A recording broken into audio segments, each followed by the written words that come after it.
Challenge accepted. Dans les constructions neuves aujourd'hui, il y a un élément qui est vraiment capital, c'est la PEB.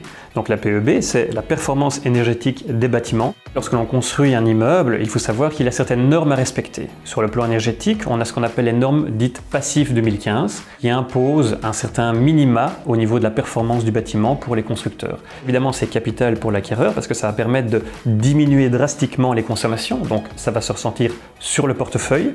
Mais il y a également toute une série de garanties, puisque aujourd'hui, un constructeur, lorsqu'il réalise un édifice, il va être contrôlé pendant la construction par différents organismes agréés qui sont extérieurs au processus, et ça va donc donner des garanties à l'acquéreur.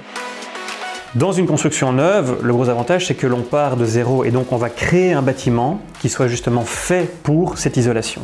Isolation en façade, des châssis très performants, mais on va également installer un système de ventilation qui va permettre de recycler l'air en permanence et ça va améliorer le confort de vie des occupants.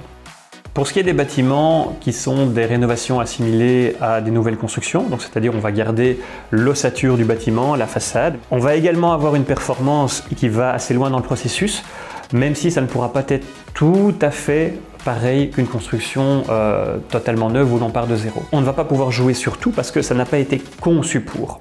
Une nouvelle construction justement, on va devoir donc en fait l'étudier en amont pour qu'il réponde à toutes ces normes énergétiques. Dans une construction totalement neuve, dans les normes PASSIF 2015, on n'aura jamais un label qui soit supérieur à la lettre B. Dans le cadre des rénovations lourdes assimilées à du neuf, on peut aller jusqu'à une lettre C.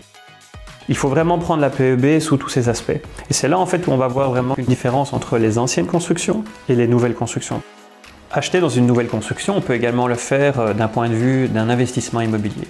Et c'est également très intéressant grâce à la PEB puisqu'on va mettre sur le marché en fait un bâtiment qui soit neuf et on sait que par rapport aux candidats locataires, c'est quelque chose qui est recherché, mais également parce que le bâtiment en fait consomme peu. Dans une construction neuve, on va avoir des charges nettement moindres que dans une ancienne construction. Quand on achète une construction neuve, on est dans ce qu'on appelle des bâtiments basse énergie ou passifs et donc dans des catégories de PEB qui sont dans les lettres A ou B, qui ne pourra pas excéder une consommation supérieure à 45 kWh par mètre carré par an. Alors qu'il n'y a pas si longtemps, lorsque l'on construisait, eh bien, le bâtiment était dans des catégories G, c'est-à-dire quand on est supérieur à 345. On est vraiment, je dirais, presque 10 fois plus performant aujourd'hui que ce que l'on faisait il y a 15 ou 20 ans.